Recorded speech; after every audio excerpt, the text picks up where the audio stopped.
What's up guys, my name is ESO and welcome back to the channel. In today's video I'm going to be showing you how to paint super mutants step by step. This is the kind of look we're going for, with the radioactive skin and the rusty armor.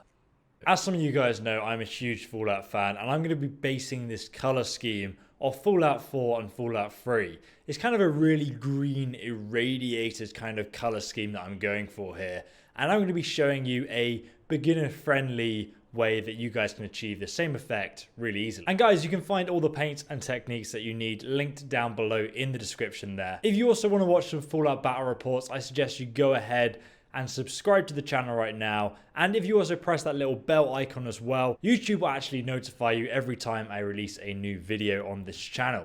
So once again, I've already started off by undercoating the miniature black and then dry brushing it with a lighter grey. There are two reasons I did this. Firstly, it highlights all of the raised areas, and secondly, it gives us a nice primed model to work on, because the base coat is actually one of the most important layers. And if you guys want a video on how to do this, please check out the link in the description below on how to prime your models ready for painting. So the first step is to paint on some monster brown. Any light brown will pretty much work for this step. Just make sure that you thin your paints before you apply it to the model and it's not too thick. Then we're literally just going to cover the model in brown, and as you can see, the paint is thin enough that you should be able to see the dark and light tones from beneath the brown showing through. It should be a little bit translucent. And don't worry about going over the armor at this stage, it really doesn't matter because we're going to paint that again later. After this layer has dried though, I'm going to go over it again using necrotic flesh.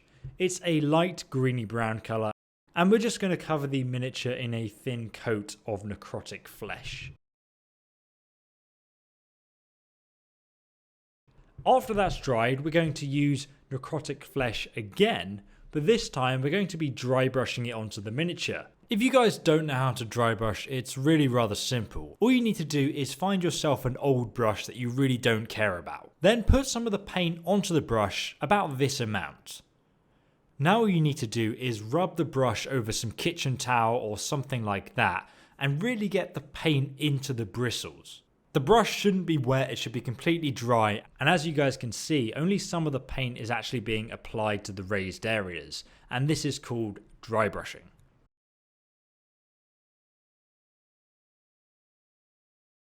For the next step, we will be making this look much more irradiated and toxic. I'm going to be starting off with demonic yellow, and I'm literally just going to cover the whole miniature in a thin layer of this paint.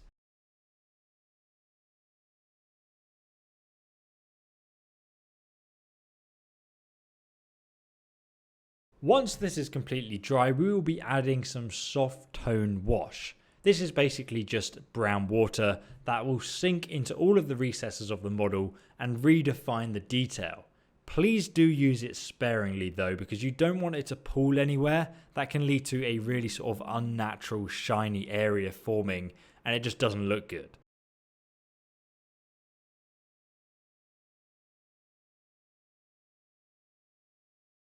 But once it's dry, you will see that we get this muddy yellowy green colour. Let's fix this by going back and highlighting the raised areas with some demonic yellow once again, and we can also add in some moon dust as well to make that yellow even more bright. I'm using a smaller brush now, and I'm just going to go over the raised areas of the model and work from a darker yellow to a lighter yellow as I get to the raised points. Take your time with this part and remember that the light is coming from above. So focus the highlights towards the upper arms and shoulders, leaving the underarms and the bottom of the legs in shadow. You basically want to redefine all the raised areas of muscle and bone, like the fingers or the biceps. With highlighting, you can literally carry on going and going until you're satisfied.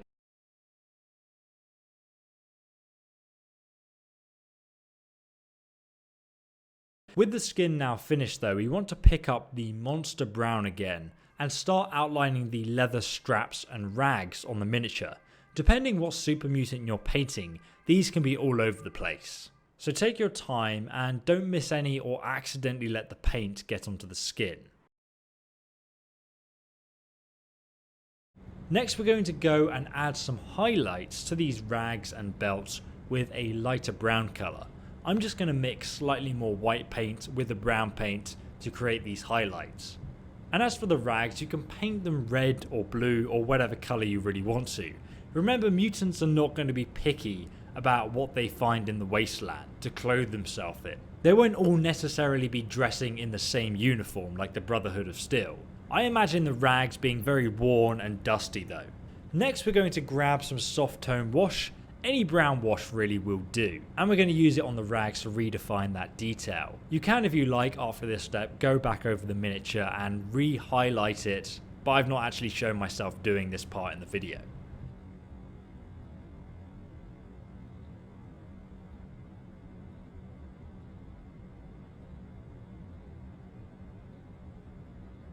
Next though, we're going to be moving on to the armour, and for this we're going to be starting with plate mail metal. This is quite a dark metallic paint, and make sure that you shake it well before using it. We're literally just going to cover all of the metal areas of the mutant's armour or chains in this metal paint.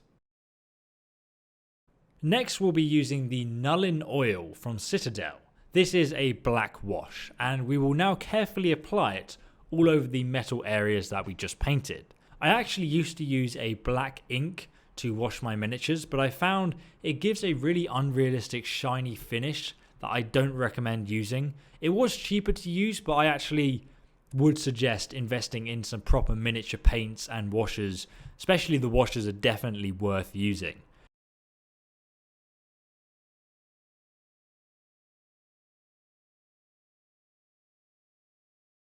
The next part though is up to personal preference.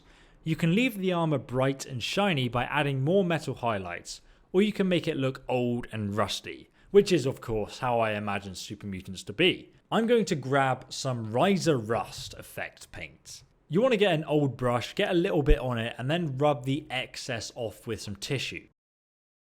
And then we're going to carefully dab tiny little bits around areas you think should appear rusty, like areas where metal is grinding against metal. And be careful with this because less is definitely more. You don't want to overdo this effect because it can look really ridiculous if you do.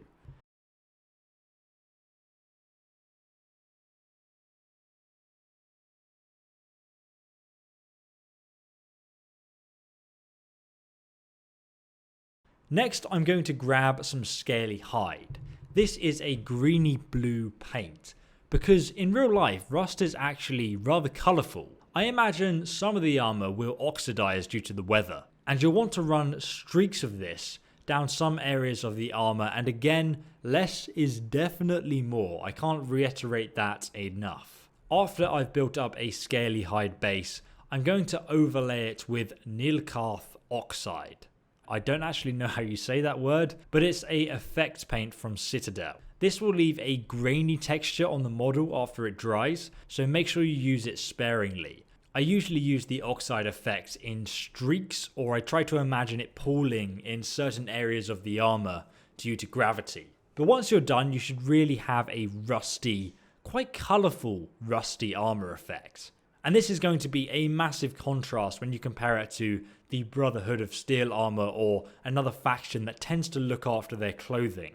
But we still need to finish the model's base to really make it pop and make this miniature stand out. I'm personally going with a dry wasteland desert theme with all of my bases, but if you would like to know how to replicate the effect yourself, check out the guide I left in the description on exactly how to do that. I may also at some point cover a more in-depth tutorial guide on more detailed areas like faces, but I think for a tabletop standard, this general guide is going to help you out enough.